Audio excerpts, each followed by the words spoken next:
Voilà, là on est mieux, non? À partir de maintenant, laissez-vous transporter par ma voix cassée.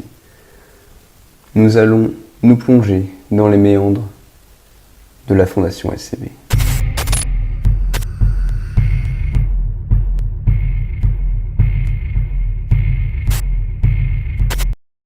Et si vous aimez ce format, alors je recommencerai l'expérience.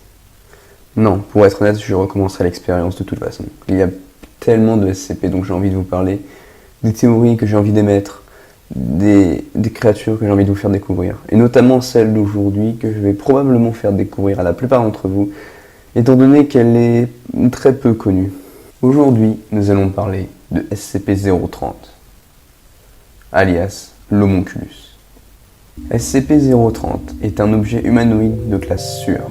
La description des 3 classes usuelles, Sur, Euclide, Keter, ainsi que les classes ésotériques telles Thomiel ou Apollyon, est sujette à débat parmi la communauté.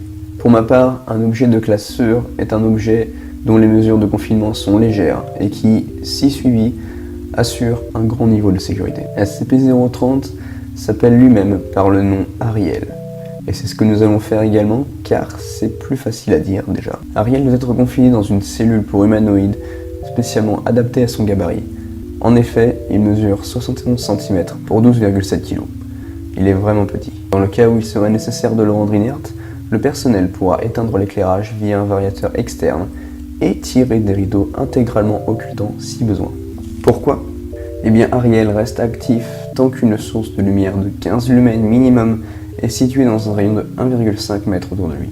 Un lumen, c'est le flux lumineux émis par une source de lumière de 1 candela dans un angle solide de 1 stéradian. Concrètement, 15 lumens, c'est un flash de téléphone. À coup d'approximation grossière, comme le fait que les rayons arrivent orthogonalement à la cible, ce qui n'est pas tout à fait vrai à seulement 1,5 m, le fait qu'Ariel est un rectangle de 71 par 15,78 cm, ces mesures, je les ai reportées sur mon propre corps.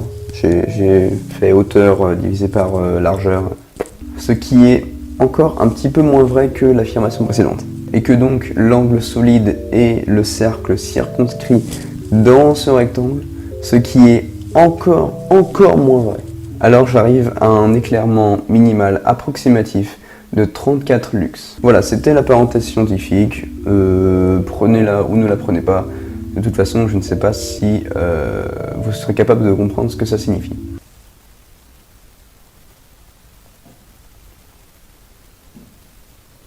Ariel doit être privé de toute œuvre scientifique ou de fiction moderne pour préserver sa connaissance innée. Les connaissances d'Ariel se résument à 8 langues, dont 6 connues et 2 inconnues, qu'il juge comme devant faire partie de la culture générale, la chimie, la physique, l'astronomie, les maths, l'horticulture du XVIIe siècle à peu près, et toutes ces connaissances relèvent de propos de recherche qu'on n'a pas trouvés encore à l'heure actuelle. Évidemment, tout entretien épistolaire ou en personne avec Ariel doit être conservé.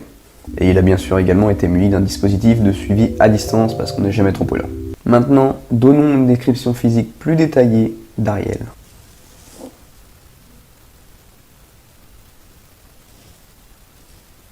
Il s'agit d'un humain glabre, asexué, au teint gris, dont j'ai donné les dimensions et la masse tout à l'heure. Ses yeux sont bleus et ressemblent à des petits saphirs taillés, mais il est dépourvu d'iris et de paupières. Son corps, quant à lui, est composé de mercure, de soude, de sang humain, de mandragore et d'argile.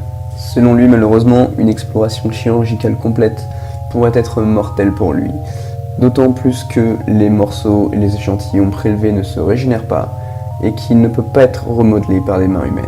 Néanmoins, il ne ressent pas la douleur, et tout type d'instrument peut être utilisé pour altérer sa surface. Il ne respire pas, il ne mange pas, il ne défèque pas, il n'urine pas, mais il demande parfois un bain. C'est le mec idéal, c'est vraiment le mec parfait. Ariel a été découvert lors d'une fouille archéologique le 12 juin au London Mortlake District. Il était enterré environ 2,7 mètres sous le niveau de la rue, dans un sarcophage ne portant ni inscription ni symbole. Ce qui est d'autant plus étonnant quand vous commencerez à entrer dans les théories que j'ai fait sur ce personnage. Le couvercle fut brisé lors de l'excavation, activant Ariel qui salua poliment l'équipe du chantier à son réveil. Il a ensuite été récupéré par un membre de la fondation envoyé sur place. Maintenant, rentrons dans la partie intéressante, la partie croustillante, les hypothèses.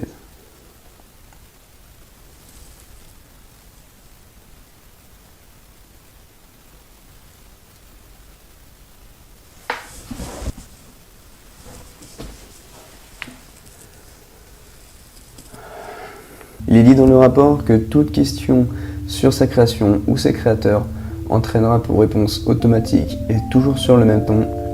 On m'a demandé d'oublier cette information. Terriblement navré. Comme si il l'avait apprise par cœur. SCP-030 se présente sous le nom de Ariel. Ariel qui est un ange de la religion judéo-chrétienne. S'il s'agit bien de cet Ariel-là, alors on peut dire que son créateur est tout simplement le dieu de la religion judaïque, qui, selon certaines sources, si j'ai bien compris, s'appellerait Elohim, ou simplement Dieu.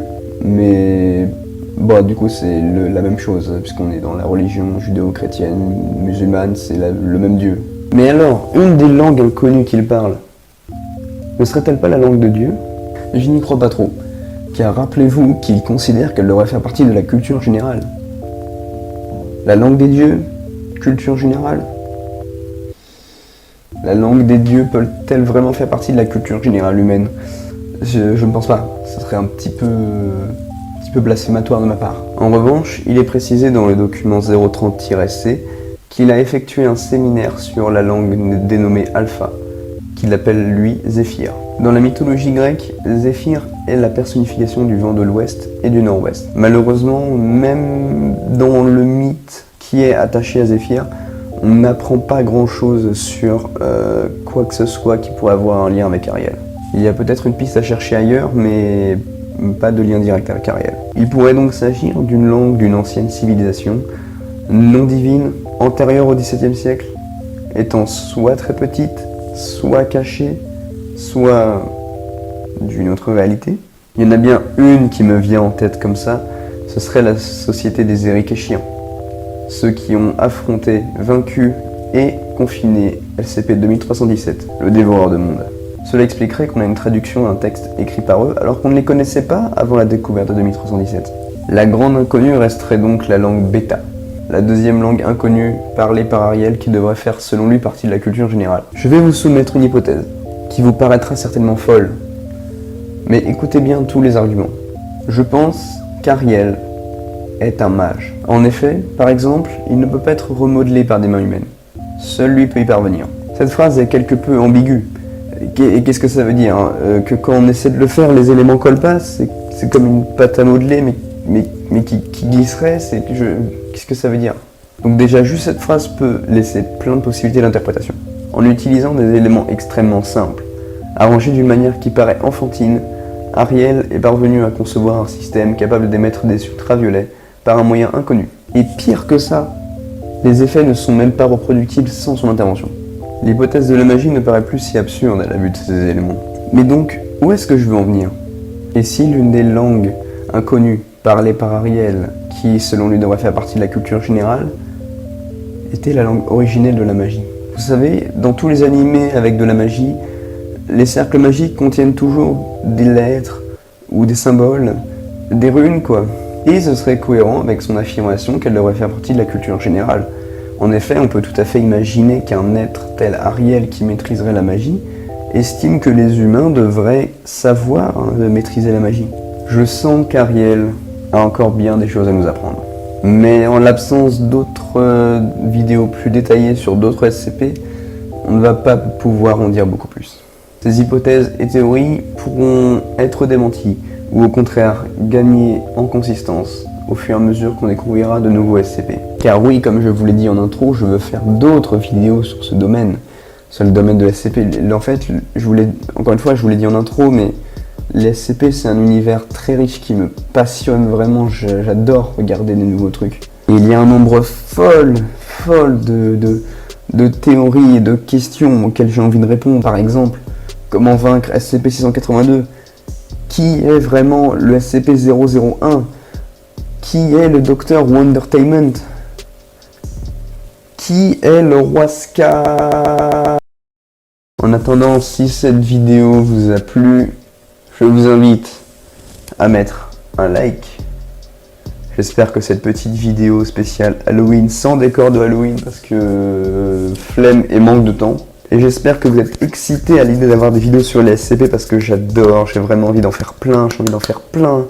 Et du coup, si vous voulez en voir d'autres, je vous conseille de vous abonner à ma chaîne, parce que comme ça, vous serez, en activant la cloche, vous serez notifié dès que je sortirai une vidéo, et du coup, le jour où je sortirai une vidéo SCP, tac, vous serez là, au taquet, on regarde la vidéo. Et du coup, moi, je vous dis tout simplement, à une prochaine fois.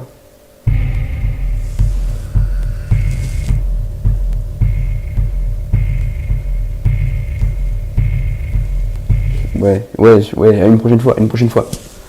Ainsi que les classes ésotériques telles Thomiel ou la description des trois classes usuelles telles Sur, Keter ou Euclide. La description des trois classes